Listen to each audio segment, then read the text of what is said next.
शाम ईवीएम मशीनों को गोविंदपुरम अनाज मंडी में बने स्ट्रॉन्ग रूम्स में रखा गया है। कड़ी निगरानी के बीच ईवीएम की सुरक्षा का तो चुनाव आयोग पूरी तरीके से ध्यान रख रहा है, लेकिन जो आर्थिक नुकसान अनाज मंडी के व्यापारियों को हो रहा है उस पर ना प्रशासन का ध्यान है और ना ही शासन का।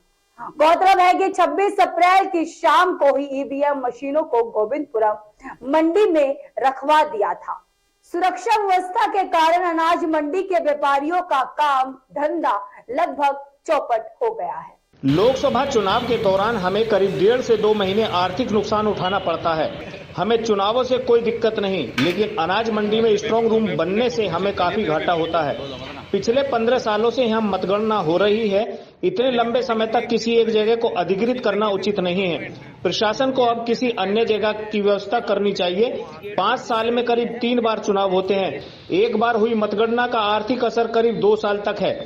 इतने समय में फिर दूसरा कोई चुनाव आ जाता है। सरकार अन्य चीजों पर तो पैसा खर्च करती है, लेकिन इस ओर कोई ध्यान नहीं दिया जाता। इन दिनों ग्राहक आते नहीं तो औने पौने दामों में ही माल बेचना पड़ता है। फर्क तो इसमें बहुत ज्यादा पड़ता है। ये मान लीजिए करीब 1.5 से 2 महीने का हमारा व्यापार बहुत ज्यादा प्रभावित हो जाता है। देखो, चुनाव अपनी तरह है, अपनी जगह है। हम कभी ये नहीं कहते कि हम चुनाव का विरोध करते हैं। बाकी चुनाव करवाने या उनको ईवीएम को रखने के लिए किसी पर्टिकुलर एक जगह को लेकर स्ट्रॉन्ग रूम के रूप में 5 साल या 10 साल या 15 साल तक यही व्यवस्था बनी रहे, वो कहाँ तक उचित है। 15 साल हो गए इस व्यवस्था को चलते हुए।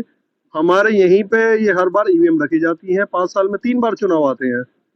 हर चुनाव में हमारे व्यापार 1 से 2 साल तक के लिए प्रभावित हो जाते हैं, तब तक दूसरा चुनाव आ जाता है।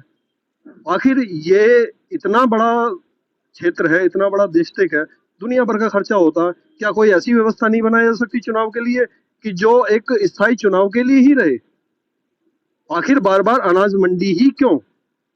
ऐसा क्यों होता है कि एक ही जगह को अगर लिया जा रहा है तो हर बार उसी जगह को लिया जाएगा? बदला नहीं जा सकता, एक ही आदमी को प्रभावित किया जाएगा। प्रशासन से कई बार हम इस चीज को पहुंचा चुके हैं। लिखित में भी मंडी समिति के ऑफिसर्स को भी इस चीज की जानकारी है। बाकी सबसे बड़ी दिक्कत ये हो जाती है कि 6 महीने साल भर में हर बार क्षेत्र के डीएम बदल जाते हैं।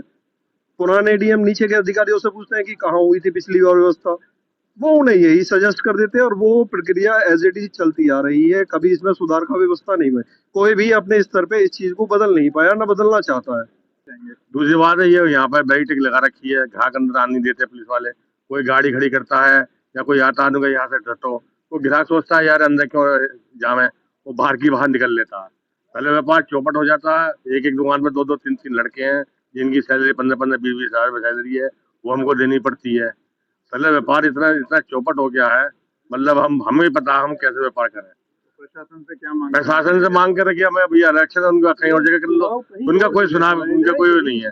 वो भी हमने चुनाव अधिकारी से, एडीएम से कुछ करके जो हम यहाँ बैठे हैं इस साल, अभी सभी पहला चांस जो हम बैठने को हमको मिली है, तो उन्होंने चुनाव अधिकारी जो सही सज्जन सही चाहे उन्हें कहे हम देखते हैं चलो, तो उन्होंने आश्वासन दिया था, लिखे थे, हमको कोई नहीं दिया। आश्वासन दिया, मौके का आश्वासन मिला था। हाँ, तो अब उसके से बिना पे हम बैठे हैं। मतलब हमको पता हम कैसे बैठे हैं। मतलब ग्राहक नहीं आएगा तो बैठना ही बेकार है हमारे यहाँ पे। सुबह से शाम तक काम ही नहीं होता। तो काफी नुकसान हो रहा है। बहुत एक तो नुकसान, बहुत ज्यादा नुकसान है। इन दिनों में यहाँ पूरे एरिया में बैरिकेडिंग कर दी जाती है, जिससे ग्राहक बाहर के बाहर ही चला जाता है। ग्राहक न आने से व्यापार चौपट हो गया है। हमें अपनी दुकान पर काम करने वाले मजदूरों को भी वेतन देना होता है। इसके अलावा और भी कई खर्चे होते हैं। इस बारे में मंडी समिति के अधिकारियों को भी अवगत कराया गया, साथ ही प्रशासन को भी अवगत कराया जा चुका है, लेकिन कोई समाधान अभी तक नहीं निकला। कुछ दिन पहले चुनाव अधिकारी को भी इस बारे में बताया गया, लेकिन सिर्फ मौखिक आश्वासन ही दिया गया। देश और दुनिया की खबरों से अपडेट रहने के लिए आप अभी तक न्यूज चैनल को सब्सक्राइब करना ना भूलें और साथ ही हर न्यूज का नोटिफिकेशन पाने के लिए बेल आइकन को भी दबाएं।